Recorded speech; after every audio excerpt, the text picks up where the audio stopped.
À la remise des diplômes de ma sœur, mes parents ont annoncé qu'ils me reniaient, mais ils ont commencé à crier quand j'ai dévoilé leur secret. Je m'appelle Selene. Et à la remise des diplômes de Harvard de ma sœur, mes parents se sont tenus devant tout le monde et m'ont renié publiquement. Sans avertissement, sans explication, juste un sourire pour elle et du silence pour moi. Ils ont omis mon nom des invitations, du programme, de la famille. Mais ce qu'ils ne savaient pas, c'est que j'avais déjà découvert leur secret. Héritage volé, documents falsifiés, une maison vendue dans mon dos. Et à la fin, ce ne sont pas eux qui m'ont exposé. C'est moi qui les ai exposés. Je suis arrivée tôt, non pas parce que j'étais excitée, juste parce que je voulais voir s'ils l'avaient fait, s'ils avaient vraiment l'audace de le rendre officiel. Le soleil battait déjà sur la cour de Harvard, tout fier et doré, comme s'il félicitait tout le monde sauf moi. Des étudiants en toge et en mortier bourdonnaient comme des abeilles autour des portes du campus. Les parents tenaient des roses, des sacs cadeaux, des programmes brillants. Je ne tenais rien, juste mon souffle. Quand j'ai repéré mes parents près des sièges réservés, j'ai ralenti ma marche.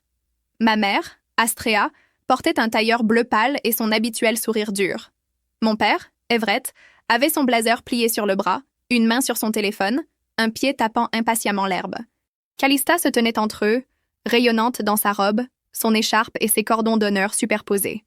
La parfaite enfant modèle de Harvard. Ils ne m'ont pas remarqué tout de suite.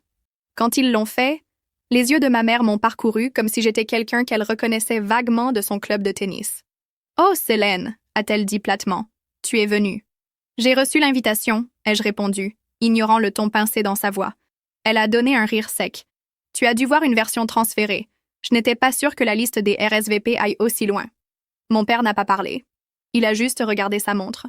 Calista a ouvert ses bras pour une brève étreinte et je me suis penchée par habitude. « Tu es magnifique, » lui ai-je dit. « Merci, » a-t-elle dit, sa voix douce, presque en s'excusant. « Je suis contente que tu sois là. » Mais ses yeux se déplaçaient latéralement, observant notre mère, calculant toujours combien de chaleur elle était autorisée à montrer. J'ai examiné le plan des sièges affichés sur le chevalet en bois à côté de l'arche d'entrée. « La famille Caldwell », disait-il en caractères gras en dessous. Everett, Astrea, Calista Blair, plus 2 invités. J'ai cherché mon nom. Il n'y était pas. Quelqu'un m'a remis un badge. Blanc. Pas de blason familial. Pas de ruban. Juste le mot « invité » en Times New Roman. Je suis restée longtemps à regarder ce badge. J'avais aidé ma mère à concevoir le blason original il y a 20 ans. Nous avions passé 1 semaine sur la typographie. J'aurais dû partir. Ça aurait été la chose logique, respectueuse de soi-même à faire. Mais au lieu de cela, j'ai accroché le badge à mon blazer et j'ai marché vers la tente des sièges comme un fantôme se présentant à ses propres funérailles. La cérémonie a commencé ponctuellement à 11h03. Quelques orateurs sont venus et repartis. Professeurs, administrateurs. Je me suis assise seule dans la section extrême gauche à côté d'un vieil homme qui dormait et d'un tout petit griffonnant sur son programme. Puis Everett s'est levé et s'est approché du microphone. Il a ajusté sa cravate, s'est éclairci la gorge et a souri comme un sénateur sur le point de proposer un projet de loi. Aujourd'hui, a-t-il commencé, nous célébrons la brillance et le dévouement de notre fille aînée, Calista. Son parcours a été rien moins qu'extraordinaire. Applaudissements polis. Les appareils photo cliquaient. Calista a regardé vers le bas modestement, mais il a continué. Ce jour marque également un tournant pour notre famille, un changement nécessaire d'énergie, de valeur et d'orientation. Mon estomac a chuté. Nous avons pris une décision difficile. À partir de ce jour, nous ne nous étendrons plus à ceux qui ne s'alignent pas avec l'intégrité et la vision que nous défendons. Cela inclut notre fille cadette, Selene. Silence. Pas de hoquet. Pas de protestation. Juste une ondulation de tout gêné et de tissu bruissant. Je ne me suis pas levée. Je n'ai pas pleuré. Je me suis assise là avec mes mains sur mes genoux, soudainement très consciente de chaque terminaison nerveuse dans mon corps. Mes oreilles bourdonnaient.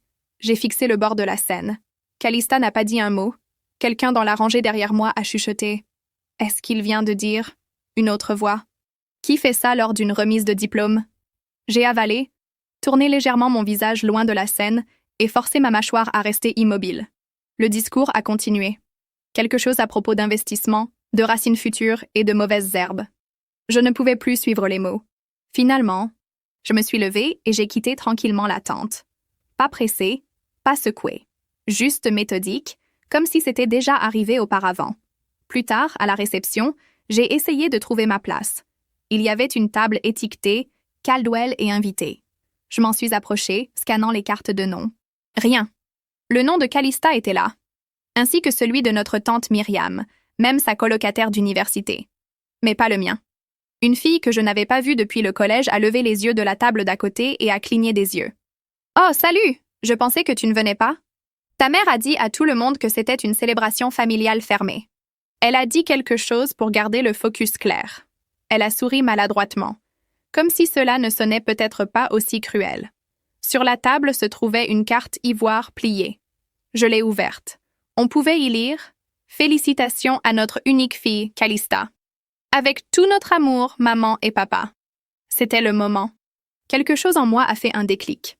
Pas cassé, pas brisé, juste incliné. Une femme en robe fleurie est passée, m'a regardée et a dit « Vous devez être avec l'équipe de restauration. Vous ne portez pas l'épingle de la famille. » J'ai regardé mon badge. Invité. Pas de nom, pas de titre. Dans ma tête, je me suis entendu dire « Même pas une étiquette nominative, juste un badge fantôme.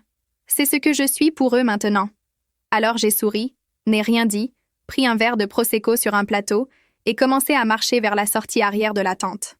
Je ne suis pas rentrée directement chez moi après la réception. J'ai marché au-delà des cafés bourdonnants de déjeuner de remise de diplôme, au-delà des familles riant sur le trottoir, au-delà d'une petite fille tenant un ballon qui disait « Harvard Strong ». Ce n'est que lorsque le soleil a plongé derrière l'horizon de briques rouges que j'ai finalement pris le train et laissé la ville me ramener à mon petit appartement à Somerville. J'ai grimpé lentement les escaliers, enlevé mes chaussures près de la porte et suis restée immobile un moment. Le silence dans mon lieu était familier, comme un pull usé que je n'avais jamais eu le courage de jeter. J'ai jeté le programme de remise des diplômes sur le comptoir de la cuisine, mais il n'a pas atterri comme je m'y attendais. Ces pages ont flotté ouvertes et mes yeux sont tombés sur une photo de la cérémonie. Mes parents avec Calista, tous trois souriants. La légende disait « Moment de fierté pour la famille Caldwell ». Aucune trace de moi. Plus tard dans la nuit, je me suis assise en tailleur sur le tapis du salon, un vieux yearbook étalé sur mes genoux. C'était de la remise des diplômes du lycée de Calista, il y a 10 ans. Ma mère m'avait dit une fois de ne pas me donner la peine de me présenter ce jour-là non plus. « Ce n'est pas ton moment », avait-elle dit. La page avec l'hommage familial a attiré mon attention. Une de ces publicités personnalisées que les gens achètent à l'arrière du livre. À la fille qui n'a jamais abandonné. Nous sommes si fiers de toi, Calista. Une seule photo. Mes parents et Calista debout sur notre porche avant au printemps. Je me souvenais de cette photo. J'y étais aussi. Je m'étais tenue juste à côté d'elle à cet endroit précis, portant une robe que maman avait choisie. Je m'en souvenais parce qu'elle m'avait crié dessus pour avoir eu un pli au niveau de la taille. Mais dans cette version, j'avais disparu, soigneusement recadrée. J'ai touché le bord de la page et fixé jusqu'à ce que ma vision se brouille. Il ne m'avait pas oublié. Il m'avait effacé. Le lendemain matin, je me suis réveillée avec la lumière du soleil et le cou raide.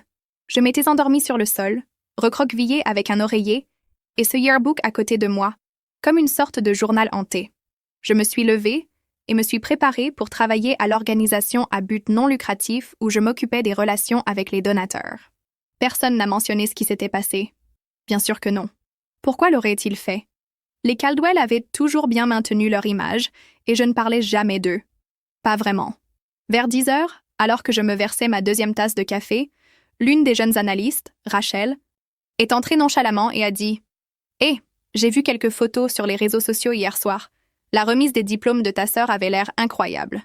Cette robe rouge, magnifique. » Je me suis tournée, stabilisant ma main pour ne pas renverser la tasse. « Elle a toujours l'air parfaite. » ai-je répondu, puis j'ai ajouté avec un petit sourire. J'y étais, juste dans l'ombre comme toujours. Rachel n'a pas saisi le ton dans ma voix. Elle a ri. « Tu es mystérieuse comme ça? » Mystérieuse? C'est un mot pour le dire. Je me suis dirigée vers mon bureau, passant devant un collègue dont je savais qu'il avait déjà joué au golf avec mon père. Il a poliment hoché la tête mais n'a pas demandé comment j'allais. Une autre femme pour qui j'avais gardé des enfants a détourné le regard quand je suis passée, faisant semblant de fouiller dans son sac. Il n'était pas méchant, juste en train de choisir de ne pas voir. Je me suis assise, j'ai ouvert ma boîte de réception et j'ai fixé l'écran tandis que mon reflet flottait faiblement dans la vitre. Quel genre de famille t'invite juste pour te renier publiquement? Cette ligne résonnait dans ma tête comme un refrain que je ne pouvais pas arrêter de fredonner. Pire encore, quel genre de fille se présente encore, espérant que ce pourrait être différent? Je détestais à quel point je voulais qu'il change d'avis, à quel point je m'étais accrochée à l'idée que, peut-être, Juste peut-être, ils étaient encore ma famille. J'ai jeté un coup d'œil à la pile de papier dans mon tiroir. De vieilles cartes d'anniversaire adressées à nos filles, des bulletins familiaux où mon nom était serré dans un coin comme une note de bas de page. Une année, ils ont envoyé une carte de vacances au donateur qui ne présentait que la photo de Calista. Ils ont dit que c'était un choix de marque. Ce n'a jamais été un seul moment. C'était des milliers de moments. De petites coupures que j'avais ignorées jusqu'à maintenant. Parce que la nuit dernière, quand j'ai pris mon sac et que je me suis faufilée par l'arrière de la tente de réception, je ne suis pas partie les mains vides. J'ai pris l'enveloppe, celle en ivoire avec des lettres en feuilles d'or et le message manuscrit à l'intérieur pour notre unique fille, Calista. Je l'ai glissée dans mon sac sans scier. Parce que les fantômes ne renversent pas les choses, ils retirent simplement des choses sans être remarqués, et une fois rentrée chez moi, je l'ai placée dans une boîte à chaussures sous mon lit, à côté d'une collection croissante d'objets qu'ils n'avaient jamais eu l'intention que je garde. Cette nuit-là, je n'ai pas pleuré. Je suis devenue silencieuse. Et puis j'ai commencé à creuser. La pluie a commencé juste après minuit, silencieuse au début, tapant doucement contre la fenêtre de la cuisine, comme quelqu'un de trop poli pour frapper. Je me suis assise là avec une couverture sur les épaules et mon ordinateur portable ouvert devant moi, projetant une pâle lumière bleue à travers la pièce. Je n'avais pas bougé depuis des heures. J'avais décidé d'arrêter de pleurer, et donc je ne l'ai pas fait. J'ai cliqué à travers des dossiers que je n'avais pas ouverts depuis des années. Il y avait encore un lecteur partagé lié à mon email personnel, vestige de quand je faisais de la comptabilité à temps partiel pour la fondation familiale. Il n'avait jamais révoqué l'accès. C'est moi qui l'avais configuré. Typique d'eux, vraiment. Ils aiment effacer les gens avec des mots, pas avec la technologie. J'ai parcouru des documents sans but au début. De vieux fichiers fiscaux, des reçus de dons, des notes de réunion du conseil. Mais ensuite, quelque chose s'est signalé dans mon cerveau. Un dossier intitulé Holdings Updated. À l'intérieur, un fichier PDF, Transfer Authorization, propriété Seaside Final. J'ai cliqué, et c'était là. Mon nom. Mon nom légal complet, tapé au-dessus d'une signature qui ressemblait presque à la mienne, mais pas tout à fait. Le S était plus plat, la boucle sur le L trop large. C'était une mauvaise copie, et elle avait été notariée. J'ai fixé le nom du notaire public dans la marge. Savannah Caldwell. Ma cousine, bien sûr. J'ai pris un fichier de mon tiroir, un ancien contrat de bail avec ma vraie signature dessus, et j'ai comparé les deux côte à côte. Pas de correspondance, pas même proche. C'est alors que ça m'a frappé. Ce qu'ils avaient fait n'était pas seulement une trahison, c'était criminel. Ils ne m'avaient pas seulement exclu d'un discours. Ils avaient falsifié ma signature pour me dépouiller de la propriété de la seule chose que papa m'avait jamais donnée dans son testament. Une participation dans la maison de plage à Cape Elizabeth, l'endroit où j'avais aidé à repeindre les rambardes du porche pendant l'université. L'endroit où ils avaient laissé Calista organiser son 30e anniversaire avec quelques amis proches, qui s'est transformé en un feu de joie pour 50. J'ai fermé l'ordinateur portable lentement, comme si je scellais un cercueil. Je n'ai pas pu dormir après ça.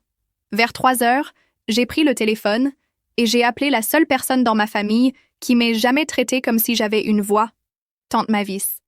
Il y a eu une pause, puis sa voix rauque familière. « Célène, chérie, ça va? » Pas vraiment.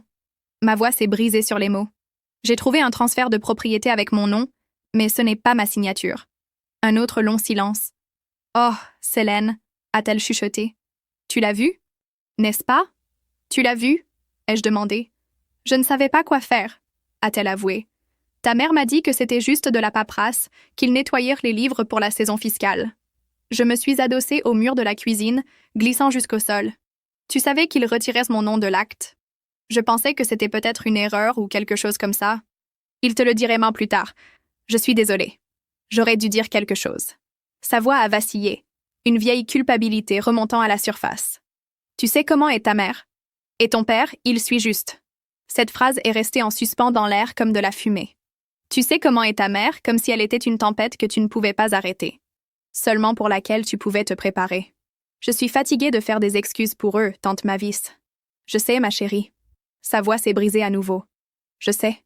Nous sommes restées assises en silence pendant un moment, juste à respirer, juste à écouter la pluie. À l'aube, les bords de ma résolution s'étaient durcis. J'ai préparé du café et me suis assise à ma table à manger avec des blocs juridiques, des surligneurs et le vieux portable que je n'avais pas touché depuis des mois. Il ne s'agissait pas seulement d'une maison. Il ne s'agissait pas d'être recadré hors d'une image. C'était le modèle. La façon dont chaque fois que quelque chose comptait, quelque chose de réel, il trouvait un moyen de me désinviter de l'annonce du yearbook, des vacances familiales, de la maison dans laquelle je m'étais peinte moi-même. Mais maintenant, ils allaient en se souvenir exactement de qui j'étais. Non pas parce que je demanderais encore une place à leur table, mais parce que je serais celle qui renverserait la table. Au milieu de la matinée, les nuages dehors avaient commencé à s'éclaircir, mais la lourdeur dans ma poitrine ne faisait que s'approfondir. Je n'avais pas dormi, j'avais juste travaillé toute la nuit, faisant des références croisées, vérifiant les numéros des actes, parcourant les registres de propriété locale comme une femme possédée. Un doux bourdonnement de mon radiateur remplissait le silence, alors que je fixais l'écran, mon café froid à côté de moi. C'était là. Bar Arbor, ME Parcelle, ID 0087086. La maison de vacances familiale. Celle au bardeau de cèdre avec les chaises à bascule sur le porche. Celle que ma grand-mère avait laissée au Trust familial Caldwell. Statut, vendu. Arlo Holdings, LLC. J'ai cliqué sur le nom. Arlo Holdings, ils n'ont même pas essayé de le cacher. L'agent enregistré était un avocat d'affaires basé à Boston, le même dont Calista avait parlé sur LinkedIn 6 semaines auparavant. Il ne l'avait pas transféré. Il l'avait vendu sans me le dire. Sans le dire à personne. Il n'y avait pas eu de communiqué de presse, pas d'email familial, pas de discussion à table. Non. Juste une silencieuse excision chirurgicale. Comme si je n'étais pas du tout une bénéficiaire. Comme si je n'avais pas passé des étés là-bas à peindre des volets, à poncer la rampe, à rincer le sel de mer de mes genoux pendant que papa grillait du saumon sur la terrasse arrière. Mais maintenant, elle finançait la firme boutique de Calista. Le slogan sur son site web disait même « Investissement axé sur l'héritage inspiré par les valeurs familiales ». Ma grand-mère aurait été horrifiée. J'ai fermé le navigateur. Mes mains tremblaient, mais pas de peur. C'était une violation. C'est le mot. Ce n'était plus du chagrin. C'était quelque chose de plus tranchant, plus froid. J'avais besoin d'air. J'ai enfilé un manteau et j'ai marché jusqu'à la librairie à 3 pâtés de maison, espérant que le rythme du mouvement ralentirait mes pensées. Je n'étais pas là pour faire des achats. Juste pour penser. Sans regarder un écran brillant. Mais le destin avait d'autres plans. Juste au moment où je tournais le coin près du rayon d'auto-assistance, j'ai entendu sa voix. Célène. Je me suis retournée. Madame Henderson, une vieille amie de ma mère connue pour ses potlucks et son agression passive, tenait un livre intitulé « Vieillir avec grâce par la foi ». Elle a souri comme si elle ne savait pas que ses dents étaient des couteaux. « Chérie, j'ai entendu dire que Calista se débrouillait si bien. Ta mère dit qu'elle se développe dans l'immobilier de luxe? N'est-ce pas merveilleux? » J'ai forcé un hochement de tête poli. « Oui? Curieux? Je pensais que cette maison était encore à nous. » Le changement dans son expression était microscopique. Un éclair de reconnaissance, le genre que les gens ont quand ils réalisent qu'ils en ont trop dit. « Oh, je veux dire, je ne connais pas tous les détails. Tu sais comment sont les parents? Toujours en train de faire des mouvements sans leurs enfants? » J'ai demandé, les yeux fixes.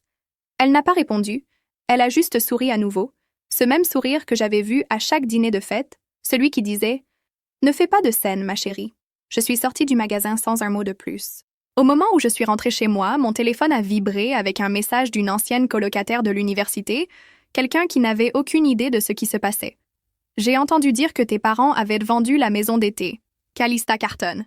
Jalouse de sa vie en ce moment. Jalouse? Ce mot est resté sur ma langue comme du vinaigre.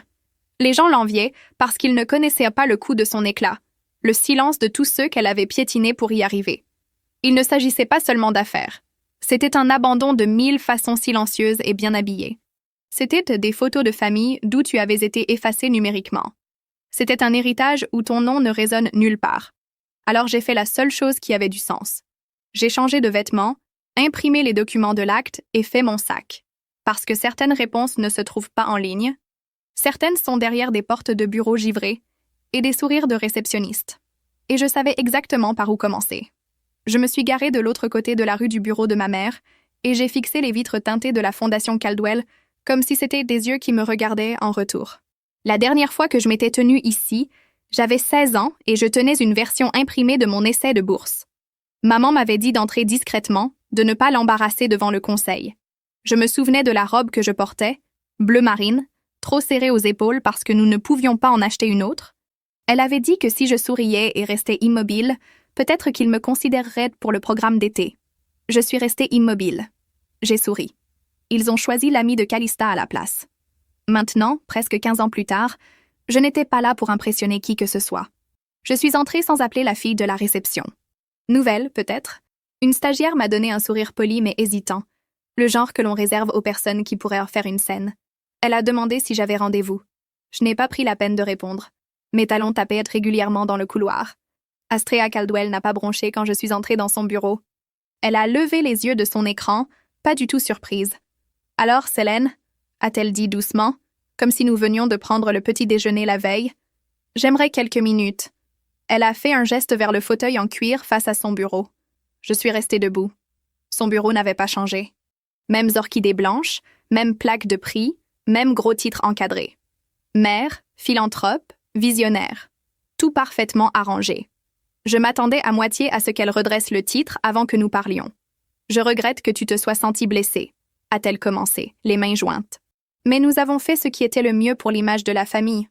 C'était là, l'excuse qui n'en était pas une. « Tu ne regrettes pas la décision », ai-je répondu, ma voix ferme. « Tu regrettes comment ça a paru. » Elle a exhalé doucement par le nez, comme si j'étais dramatique. « Tu es toujours la bienvenue aux événements. » Juste en tant qu'invitée, pas comme un visage de l'héritage Caldwell.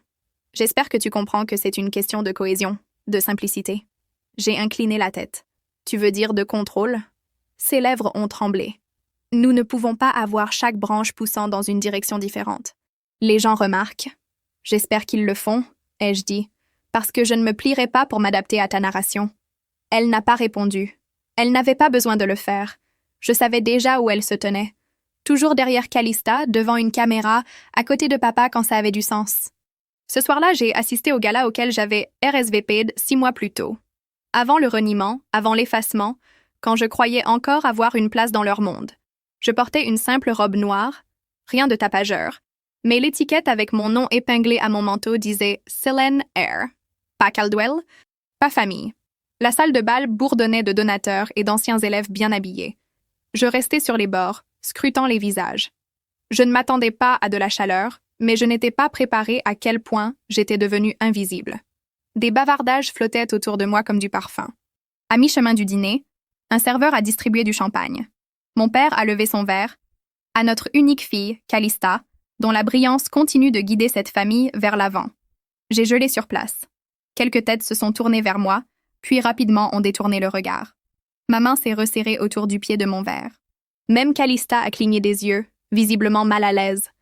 Mais elle ne l'a pas corrigé. Elle a juste souri et trinqué avec le donateur le plus proche. Peu importait si elle était d'accord. Le silence la servait tout aussi bien. Je n'ai pas levé mon verre. Je n'ai pas parlé. Mais quelque chose s'est brisé profondément à l'intérieur. Net et définitif. Ce n'était pas un malentendu. C'était un exil, poli et emballé cadeau. Je suis partie tranquillement avant le dessert. Personne ne m'a arrêté. Personne ne l'a même remarqué. J'ai marché 2 pâtés de maison avant d'appeler un véhicule de covoiturage. Alors que j'étais assise à l'arrière, les lumières de la ville défilaient, floues. J'ai rejoué chaque mot, chaque regard. La douce réprimande de ma mère, le toast de mon père, la façon dont Calista se tenait. Juste assez proche pour être admirée, juste assez loin pour rester propre. Et j'ai su que je n'allais pas attendre des excuses ou une explication. Ils avaient construit leur héritage sans moi. C'était maintenant à mon tour. Je n'ai pas perdu de temps à dormir. Dès que le soleil a percé à travers les lattes de mes stores, j'étais déjà à mon îlot de cuisine, l'écran de mon ordinateur portable clignotant avec des documents juridiques, des registres financiers et une tasse de café à moitié vide, suintant sur un sous-verre. Tout ce dont j'avais besoin était ici. Pas émotionnellement, mais légalement. J'avais passé la nuit à examiner des contrats que je n'étais jamais censée voir, grâce à un dossier partagé dans le cloud dont ils avaient oublié de révoquer mon accès. J'ai fait des recoupements de fils d'email, comparé des signatures, extrait des métadonnées de PDF. La piste n'était pas évidente, mais elle était là. Une transaction immobilière qui a réacheminé un fonds de fiducie, des versements qui m'ont discrètement contourné. Une note de marketing listant l'image de la famille avec seulement le nom et le visage de Calista. J'ai glissé les fichiers imprimés dans une enveloppe de velours, bordeaux foncé avec une garniture dorée. Ma mère me l'avait donné quand j'avais 12 ans, rempli de papeterie et scellé avec une note. Écrit toujours avec grâce. Maintenant, elle porterait ma première vraie réponse. À 10 heures, je me tenais devant le bureau de l'avocat de longue date de mes parents, Warren Bell. La dernière fois que je l'avais vu, c'était aux funérailles de ma grand-mère. Il m'a salué comme quelqu'un qui ne sait pas s'il doit faire un câlin ou appeler la sécurité. J'ai besoin de 2 minutes, ai-je dit sèchement. Warren a pris l'enveloppe avec précaution. Je pouvais le voir scanner l'étiquette. Tapée, pas manuscrite, avant de lever les yeux. Je vais devoir examiner cela. Il y a une déclaration sous serment notariée, une contestation de fiducie et un lien numérique avec des enregistrements vocaux. Les instructions sont à l'intérieur. Cela s'accompagne d'attente? A-t-il demandé? Non, ai-je dit. Cela s'accompagne de conséquences. Je n'ai pas attendu qu'il réponde. De retour dans l'ascenseur, mon reflet me fixait dans le chrome. J'avais l'air de quelqu'un qui n'avait pas dormi, mais je me sentais plus éveillée que depuis des années. Les enregistrements vocaux avaient pris des mois à rassembler. Des moments silencieux et patients. Couloir de salle de conseil, trajet en voiture, réunion de donateurs maladroites. Ils n'ont jamais pensé que j'écoutais encore. Ils ont supposé qu'ils m'avaient usé, effacé par attrition. Un clip passait dans ma tête à nouveau, clair comme le jour. Maman lors d'un déjeuner de charité. Briefing préalable. Nous utilisons uniquement le visage de Calista. Selene ne correspond pas à l'image que nous vendons. Puis, papa qui ricane. Elle lisait tout avant. Eh bien, je lisais toujours. De retour à la maison, je me suis enfin assise. Pas à la table, sur le sol. J'ai fixé la vieille photo de famille, toujours encadrée près de ma bibliothèque. Elle datait d'avant la remise des diplômes du lycée de Calista, avant les modifications. Je l'avais gardée, sachant qu'un jour, ils prétendraient qu'elle n'existait pas. C'était étrange de ne pas ressentir de colère. Pas à ce moment. Non pas parce que je leur avais pardonné, mais parce que j'avais fait mon mouvement. Je n'ai pas envoyé l'enveloppe avec malice. Je l'ai envoyée comme on envoie un reçu. Juste une preuve de transaction. Preuve que j'existais. Que j'ai vu ce qu'ils ont fait. Que je savais. J'ai appelé mon avocat ce soir-là. Je ne veux pas de vengeance, lui ai-je dit. Mais je ne laisserai pas utiliser mon silence comme consentement. S'ils vont m'effacer, je veux que le dossier montre qui tenait la plume. Il est resté silencieux un instant, puis a dit « Alors ça commence maintenant. » Le lendemain matin, j'ai ouvert mon ordinateur portable pour vérifier les nouvelles, juste par habitude. Mais avant même d'avoir eu la chance d'envoyer quoi que ce soit, ma boîte de réception explosait déjà. Je n'avais même pas encore fait de café quand les messages ont commencé à arriver. 4 appels manqués, 2 de numéros bloqués, 1 d'un journaliste à décès. Je les ai tous ignorés. À la place, j'ai tapé sur l'écran et ouvert mon navigateur. Première page. C'était là, placardé sur la page d'accueil d'un site de surveillance d'organismes à but non lucratif national. Charité de luxe. Des sources anonymes. Remettent en question l'intégrité à la Fondation Caldwell. Ma gorge s'est serrée avant même que je ne lise le sous-titre. C'était réel. L'article ne me nommait pas, mais il n'avait pas besoin de le faire. Il faisait référence à des documents du Conseil, des mémos internes et des citations directes d'emails que je connaissais intimement parce que je les avais imprimés, lus, pleurés dessus. Le public ne savait pas que c'était moi qui les avais trouvés, mais la Fondation le saurait certainement. Ils s'étaient toujours vantés de contrôler leur propre récit. Maintenant, l'histoire avait glissé entre leurs doigts. Et pour une fois, je n'étais pas celle laissée de côté. L'histoire s'est déplacée rapidement. Au déjeuner, des donateurs faisaient des sorties discrètes. 2 événements de gala ont été reportés indéfiniment. Les commentaires affluaient. Le népotisme à son meilleur. Où est allé l'argent? C'est ce qui arrive quand on efface des gens pour l'image. Et je n'avais toujours pas dit un mot. J'ai fait défiler jusqu'à une section intitulée « Anciens intervenants réduits au silence ». Et j'ai vu une capture d'écran d'une chaîne d'email d'il y a 3 ans. Mon nom n'était pas dans le message, mais il faisait référence à « la plus jeune Caldwell et ses complications inutiles » lors de l'examen des décisions du Conseil. Je pouvais presque entendre le ton de ma mère entre les lignes. Et puis est venu le coup de grâce. Quelqu'un avait divulgué l'audio. Ce n'était pas la bibliothèque complète d'enregistrement que j'avais soumise à notre avocat. Juste un. Celui où Astrea, dans une salle pleine de donateurs, disait « Nous n'utilisons que le visage de Calista dans le marketing. L'autre ne photographie pas bien avec notre récit, suivi par la voix de mon père. Nous devons faire attention à ce que Selene trouve. Elle lisait tout avant. Internet a fait ce qu'il fait toujours. Il a disséqué chaque syllabe. Et pour une fois, je ne me sentais pas honteuse. Je me sentais vue. Cet après-midi-là, j'ai quitté l'appartement pour m'éclaircir l'esprit à l'épicerie du coin. Le caissier m'a fait un sourire poli, mais n'a rien dit. Sur mon chemin de retour, je suis passée devant un arrêt de bus où quelqu'un parcourait l'article sur son téléphone. Je ne me suis pas attardée. Quand je suis rentrée, il y avait un email en attente d'une firme de relations publiques une que je reconnaissais des kits de presse de la Fondation. Nous préparons une déclaration unificatrice et aimerions inclure une citation de vous. La voix compte. Pas de ligne d'objet, pas de salutation personnelle. Juste une tentative vide de me ramener pour l'apparence. Je n'ai pas répondu. Ce soir-là, alors que la moitié de la famille se précipitait pour contrôler les dégâts, Astrea a annoncé un déjeuner d'unité familiale dans son club préféré de Beacon Hill. D'après ce que j'ai appris, 2 membres du conseil se sont présentés par obligation. Calista n'est jamais arrivée. Je pouvais presque entendre la voix de ma mère se brisant sous la grâce forcée. Nous nous concentrons sur la guérison et l'avancement. Nous perdons le contrôle et devons colmater le bateau avant qu'il ne coule. Mais c'était trop tard. Les donateurs posèrent des questions sur Bar Harbor, sur la fiducie, sur la signature falsifiée. Ils n'étaient pas en colère. Ils en avaient assez. À 22 heures, j'ai actualisé le site d'actualité à nouveau. Une nouvelle photo avait été ajoutée à l'article. Ma mère quittant le bâtiment de la Fondation dans son blazer sur mesure. Mais son épingle de revers, la broche de diplôme dorée qu'elle portait toujours, manquait. Ce petit symbole brillant que j'aurais autrefois donné n'importe quoi pour gagner. Maintenant, j'étais assise seule dans mon appartement, jambes croisées sur le canapé, ordinateur portable sur mes genoux. Les ombres étaient longues. L'air était immobile, et pour la première fois depuis des années, je me sentais légère. Je n'avais pas son épingle. J'avais quelque chose de mieux. La vérité.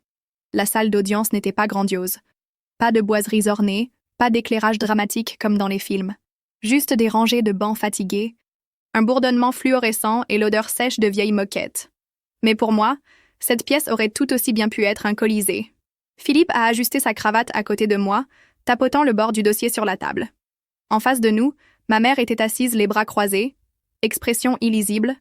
Mon père regardait le sol, et Calista faisait défiler son téléphone comme s'il s'agissait d'un rendez-vous chez le dentiste. La juge, une femme dans la cinquantaine avec des yeux fatigués et un ton sans compromis, a appelé l'audience à l'ordre.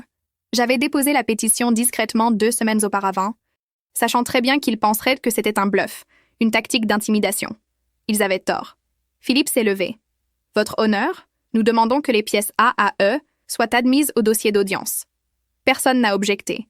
Il a continué, sa voix ferme. Inclus dans ces pièces se trouvent des registres financiers concernant la propriété de Bar Harbor, des preuves notariées de fraude de signature et des enregistrements pertinents pour le comportement d'exclusion entourant les décisions de fiducie de la Fondation Caldwell. Un bruissement a traversé la salle d'audience, mais ce n'est pas avant la pièce D, le testament de grand-mère Élise, que le silence s'est fracturé. « La Cour notera », a dit Philippe, plaçant une copie certifiée sur le banc du juge. Cette version est antérieure à celle actuellement utilisée. Elle nomme Selene Caldwell comme bénéficiaire principale de la propriété de Bar Harbor et de tout héritage futur de la fiducie Caldwell. La main de Calista s'est figée en plein défilement. La tête de ma mère s'est brusquement tournée vers moi. La voix de mon père est sortie mince et tremblante. Cette version n'était jamais censée être... La juge a levé une main. A-t-elle été notariée et dûment attestée? Philippe n'a pas manqué un battement. Oui, madame. Par la même équipe juridique qui s'est occupée de la division initiale de la succession. Ils ont été remplacés peu après le dépôt de ce document. Everett a essayé à nouveau. Mais nous n'avons jamais voulu que ce soit le final. La juge l'a coupé. Les intentions ne sont pas la loi, monsieur Caldwell. Les documents le sont. Calista s'est penchée vers notre mère, chuchotant furieusement. Ma mère n'a pas répondu. Son visage était devenu rigide, mais il y avait une lueur dans son œil. De la panique, peut-être, ou pire, de la reconnaissance. Elle avait su que ce moment pourrait venir. Je ne l'ai pas regardé. J'ai regardé devant moi. Philippe a continué à jouer l'enregistrement de la réunion de préparation des donateurs. Nous n'utilisons que le visage de Calista dans le marketing. L'autre ne photographie pas bien avec notre récit. La voix de ma mère a résonné à travers les haut-parleurs, puis celle de mon père. Nous devons faire attention à ce que Selene trouve.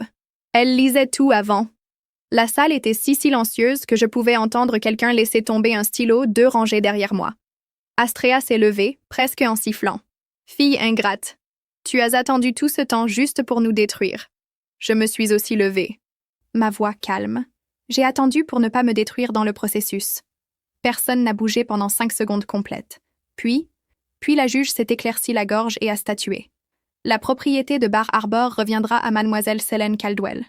Les distributions de la fiducie Caldwell seront gelées en attendant un audit supplémentaire. À la lumière des preuves présentées, Les déclarations fiscales de la Fondation sont par la présente référées au procureur général de l'État pour examen. Calista s'est précipité vers la porte sans un mot. Mon père est resté à sa place, pâle, silencieux. Ma mère a essayé de retrouver sa contenance. Mais son visage l'a trahi. La femme qui avait construit un monde sur la perception venait de le voir se défaire dans les registres publics. Philippe s'est rassis à côté de moi et a chuchoté « Tu vas bien ?» Je n'ai pas répondu tout de suite. Au lieu de cela, j'ai regardé le revers de mon manteau. L'épingle que je voulais autrefois, celle que ma mère portait toujours à ces galas, n'y était pas, mais je n'en avais pas besoin. Les mots finaux de la juge résonnaient encore dans mes oreilles. Mademoiselle Caldwell, l'héritière légitime. Ils ont gardé l'épingle, j'ai gardé le nom. 6 mois plus tard, je me tenais pieds nus au centre d'une pièce ensoleillée qui n'existait pas la dernière fois que mes parents ont prononcé mon nom. C'était un espace modeste, rénové à partir de ce qui était autrefois une ancienne bibliothèque municipale, juste à l'extérieur de Providence. J'avais aidé à financer sa transformation en un centre d'alphabétisation et d'art pour adolescents placés en famille d'accueil, des jeunes qui, comme moi, s'étaient un jour sentis invisibles dans des pièces où leur présence était soit ignorée, soit effacée. L'événement ce jour-là n'était pas grandiose. Pas de tapis rouge, pas de flash, juste des chaises pliantes dépareillées, une table de petits gâteaux et des enfants feuilletant des cahiers de croquis qu'ils avaient remplis eux-mêmes. Mais c'était à moi, chaque parcelle. Et plus important encore, c'était à eux aussi. La plaque montée à l'entrée était l'une des rares choses sur lesquelles j'avais insisté pour rester formelle. Elle disait « À la mémoire d'Élise Caldwell pour les petites filles qu'ils ont effacées et celles qui ont refusé de rester effacées. » Je me suis surprise à tracer du doigt les lettres gravées. Je n'avais pas visité sa tombe depuis le jugement, non pas parce que j'étais en colère, mais parce que je savais qu'elle aurait préféré cet héritage tranquille vécu à haute voix. Je n'étais pas retournée à la fondation familiale, pas une fois que le tribunal m'avait accordé la garde légale complète de la propriété de Bar Harbor et de ses fonds d'héritage. J'aurais pu la vendre ou même la brûler jusqu'au sol juste pour repartir à zéro. Mais j'ai choisi une voie différente. Je l'ai rénovée et transformée en une retraite d'écrivain pour femmes issues de familles d'accueil. Les 2 premières résidentes ont emménagé le mois dernier. J'ai fait don d'une partie de la fiducie au nom de grand-mère Élise. Pas de communiqué de presse, pas de coupure de ruban, juste un virement silencieux et une note manuscrite au directeur. Assurez-vous que cela aille à ceux qui ont été laissés hors des photos. Mes parents n'ont jamais tendu la main. Pas une seule fois. Astrea et Everett sont restés silencieux, enfouis dans des couches d'audits fiscaux et de reconstruction de conseils. J'ai lu dans un bulletin local que la Fondation avait temporairement suspendu ses opérations. C'est le plus que j'en ai entendu. Calista, cependant, m'a surprise. L'enveloppe est arrivée un mardi. Pas d'adresse de retour. Juste mon nom dans son écriture. Inclinée et nette, toujours la même. À l'intérieur se trouvait une seule page. Pas d'excuses fleuries, juste 10 mots. Tu avais raison. Je suis désolée qu'il ait fallu ça pour le voir. Je n'ai pas répondu. Je n'en avais pas besoin. J'ai placé la lettre dans une petite boîte verrouillée à côté de la vieille épingle de diplôme que je croyais autrefois me faire sentir comme faisant partie de quelque chose. Ni l'un ni l'autre n'avaient le poids qu'ils avaient autrefois, mais je les ai gardés quand même. Pas comme des rappels de ce que j'avais perdu, mais de ce que j'avais appris. Je ne désirais plus leur table, j'avais la mienne. Et ces jours-ci, je choisissais qui s'asseyait avec moi. Un petit garçon avec un sourire aux dents écartées a interrompu mes pensées. Il tenait un petit travail manuel en papier, un ruban plié collé avec des lignes inégales. Et de l'amour. « C'est pour toi », a-t-il dit. « Parce que tu es venu ?» Je me suis agenouillée à son niveau. « Tu as fait ça ?» Il a hoché la tête. « C'est un badge, comme ceux que les adultes portent quand ils sont importants. » J'ai souri, les larmes menaçant de couler, mais je suis restée ferme. « Eh bien, merci. Je pense que celui-ci pourrait être le meilleur que j'ai jamais eu. » Je l'ai épinglé sur mon revers juste au-dessus de l'endroit où se trouvait autrefois l'ancien écusson Caldwell, celui que je portais le jour où ils m'ont renié. Celui-ci était meilleur, plus doux, gagné. Les enfants ont repris leur lecture de poésie et je me suis assise dans la dernière rangée, pas pour être vue, pas pour prouver quelque chose, juste pour être là pour écouter, pour appartenir selon mes propres termes. Le pardon, j'avais appris, n'est pas de prétendre que rien de tout cela n'a fait mal. Ce n'est même pas de libérer les gens. C'est de se libérer soi-même de l'espoir sans fin et épuisant qu'un jour ils comprendront enfin. Certaines blessures ne sont pas cousues par des mots. Certaines cessent simplement de saigner quand on arrête de les piquer. Et pour la première fois depuis très, très longtemps, le silence autour de moi ne faisait pas mal. Il me soutenait. Il faisait de la place. Et je l'ai choisi. Parfois, les blessures les plus profondes viennent des personnes qui auraient dû te protéger. Mais guérir ne signifie pas revenir en arrière. Cela signifie avancer selon tes propres termes.